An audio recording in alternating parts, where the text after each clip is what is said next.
12ஆம் வகுப்பு கணித பிரிவு மாணவர்களை வீடியோவுக்கு அன்போடு அழைக்கிறேன். சென்ற வீடியோவில் சில கணக்குகளை நாம் எவ்வாறு தீர்வு காண்பது என்பதை பார்த்தோம். இந்த வீடியோவில் முதல்ல நாம் பார்க்க போகிறது ஒரு தேற்றம். நேர்மாறுகளின் வரிசை மாற்று விதியை பற்றி பார்க்க போகிறோம். ஆங்கிலத்தில் reversal law for inverses. A மற்றும் B என்பன ஒரே வரிசையுடைய பூஜ்ஜியமற்ற கோவை அணிகள் எனில் அவற்றின் பெருக்கற்பலன் ABயும் பூஜ்ஜியமற்ற கோவை அணியாகும். மற்றும் AB inverse equal to B inverse A inverse அப்படின்னு நம்ம ப்ரூவ் பண்ணணும். ஆங்கிலத்தில் if A and B are நான் சிங்குலர் மேட்ரிசஸ். ஸோ அதில் முக்கியமாக கவனிக்க வேண்டியது பூஜ்ஜியமற்ற அணியாக இருக்கணும். த சேம் ஆர்டரும் அதே போல் ஈக்குவலாக இருக்கணும். Then the product A B is also non singular. அதனுடைய பெருக்கற்பலனும் நான் சிங்குலராக இருக்கும். And A B inverse equal to B inverse A inverse அப்படின்னு நம்ம ப்ரூவ் பண்ண போகிறோம். ஸோ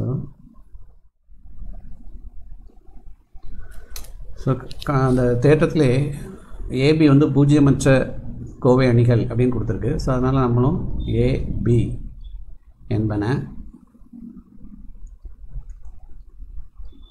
பூஜ்ஜியமற்ற கோவை அணியை என்க.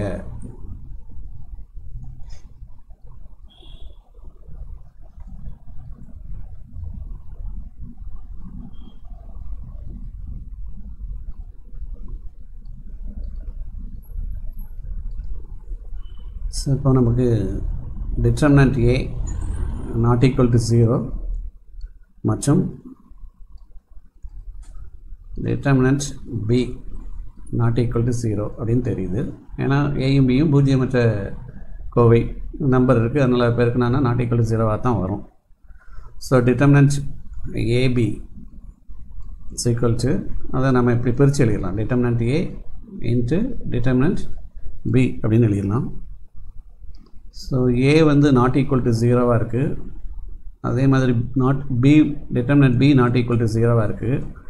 ஸோ நமக்கு என்ன கிடைக்குது அப்படின்னு கேட்டாச்சுன்னா implies determinant A determinant B not equal to 0. அந்த ரெண்டு not equal to 0 இருக்கனால இந்த not equal to 0 வந்துடுது. அதாவது determinant AB not equal to 0 அப்படின்னு வந்துடுது. எனவே ஏயும் பியும்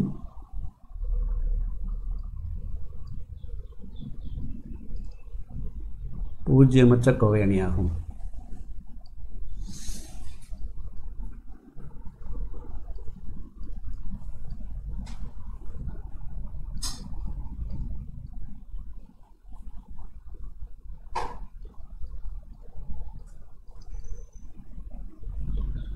Therefore AB நேர்மாறு காணத்தக்கது.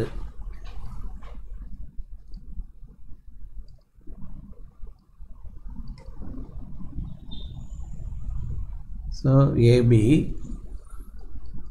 ப்ராக்கெட்டில் பி இன்வர்ஸ் ஏ இன்வர்ஸ் ரெண்டையும் பெருக்கிறோம். அப்படி பெருக்கும்போது என்ன ஆகுதுன்னா A B B inverse A inverse. So இந்த பி இன்வர்ஸ் என்னதான் ஆயிடுது அப்படின்னு கேட்டாச்சுன்னா A இன்ட்டு IN அப்படின்னு ஆயிடுது, அலகு அணி ஆயிடுது.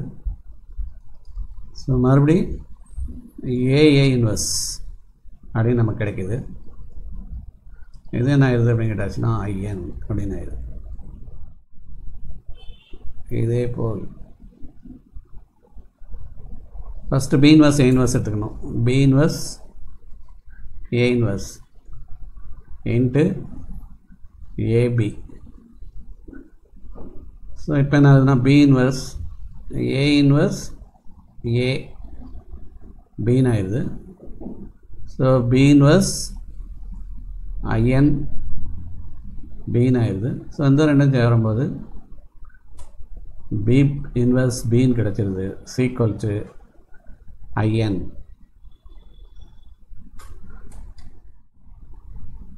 எனவே ஏபியின்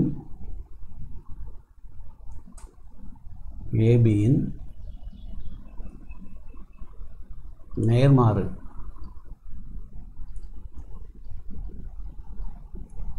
B இன்வர்ஸ் A இன்வர்ஸ் ஆகும். அதாவது that is AB inverse equal to B inverse A inverse நிறுவப்பட்டது. ஸோ இது ஒரு முக்கியமான தேற்றம், அடிக்கடி தேர்வில் கேட்கக்கூடிய ஒரு வினா. மாணவர்கள் திரும்ப திரும்ப எழுதி பயிற்சி பெற கேட்டுக்கொள்கிறேன். தொடர்ந்து ஒரு எடுத்துக்காட்டு பார்ப்போம். எக்ஸாம்பிள் 1.9. ஏன்னு ஒரு அணி கொடுக்கப்பட்டிருக்கு 0 -3 1 4. பின்னு ஒரு அணி கொடுக்கப்பட்டிருக்கு -2 -3 0 -1 என கொண்டு A B inverse equal to B inverse A inverse என்பதை சரிபார்க்க. வெரிஃபை அப்படின்னு கொடுத்துருக்கு இங்கிலீஷில். A B inverse equal to B inverse A inverse, A கொடுத்துருக்கு, பி கொடுத்துருக்கு.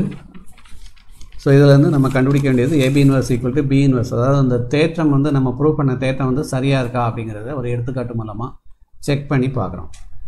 ஸோ இப்போ தீர்வு. ஸோ அந்த கணக்கில் உள்ள ஒவ்வொன்றையும் நம்ம இப்போ தனித்தனியாக கண்டுபிடிச்சி பெருக்கி பார்க்குறோம். ஸோ முதல்ல நமக்கு லெஃப்ட் ஹேண்ட் சைட் போடுறோம். ஏபி இன்வர்ஸ் என்னன்னு பார்க்க போகிறோம். ஸோ அதுக்கு நமக்கு ஏபி தேவைப்படுது. ஏபி.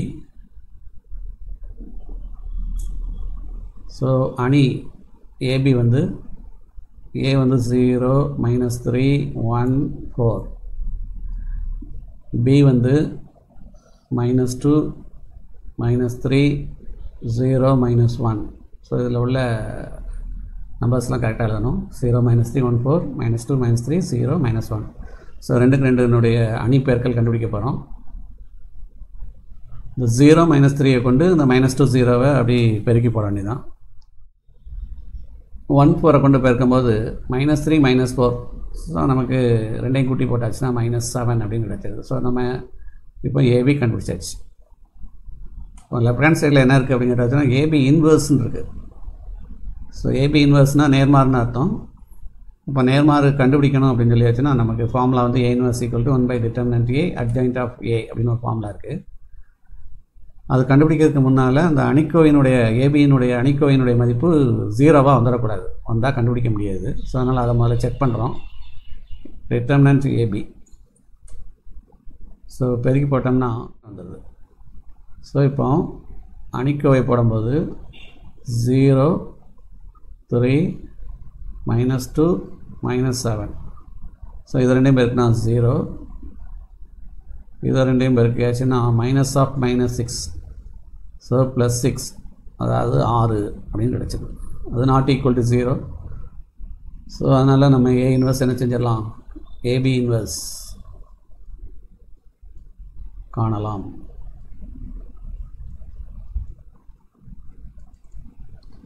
ஸோ இப்போ நமக்கு ஏபி இன்வர்ஸ் கண்டுபிடிக்கணும் அப்படின்னா அட்ஜாயிண்ட் வேணும்.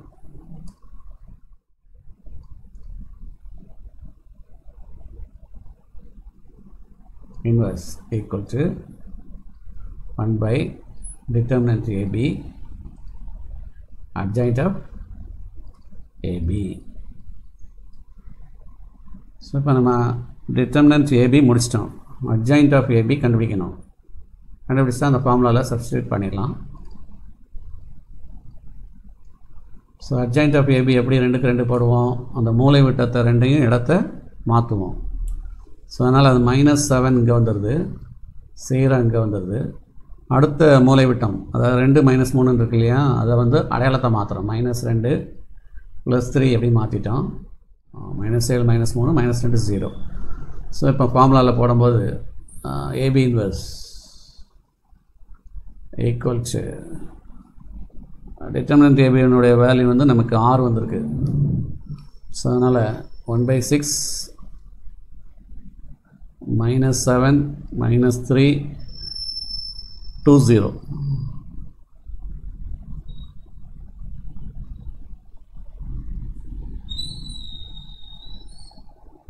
ஸோ இதுதான் ஒன்றாவது ஈக்குவேஷன். ஸோ இப்போ ரெண்டாவது கண்டுபிடிக்கணும். ரெண்டாவது ரைட் ஹேண்ட் சைடில் என்னெல்லாம் இருக்குது அப்படின்னு கேட்டாச்சுன்னா பி இன்வர்ஸ் ஏ இன்வர்ஸ் இருக்குது. ஸோ முதல்ல பி இன்வர்ஸ் கண்டுபிடிப்போம். ஸோ அதுக்கு 1 டிட்டர்மினன்ட் பி. அப்போ டிட்டர்மினன்ட் பி என்னன்னு கண்டுபிடிக்கணும். அதாவது -2 -3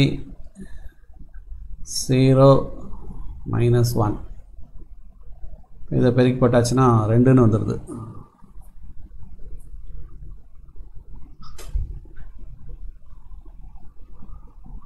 so HB adjoint of B.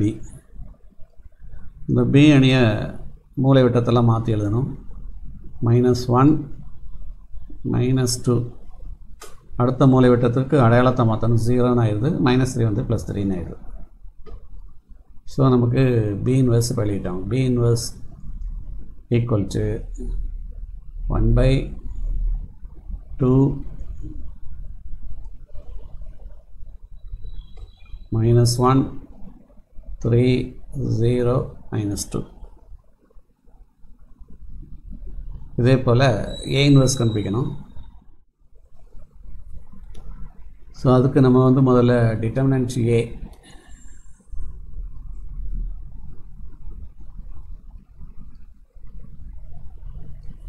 -0 -3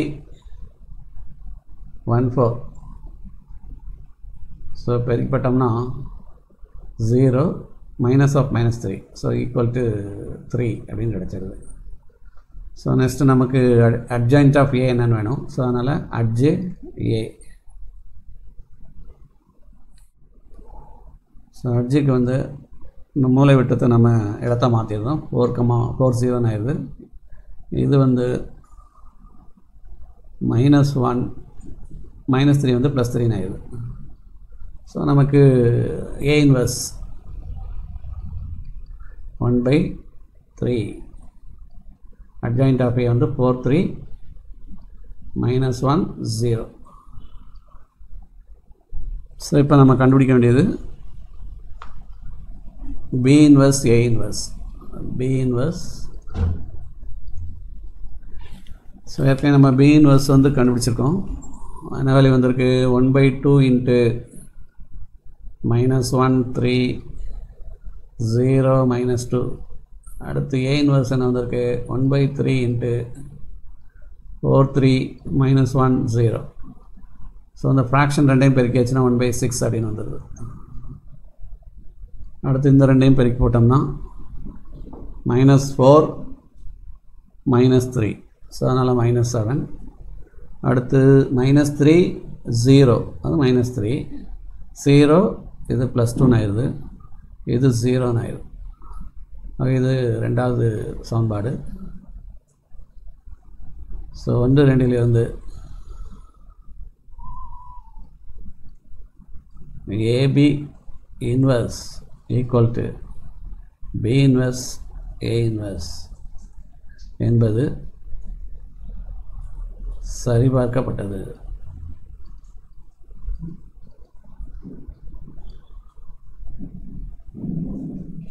so இந்த கிளாஸில் நம்ம என்னெல்லாம் பார்த்துருக்கோம் அப்படின்னு சொல்லியாச்சுன்னா AB inverse equal to B inverse A இன்வர்ஸை தேற்றமாக நிரூபிச்சிருக்கோம்.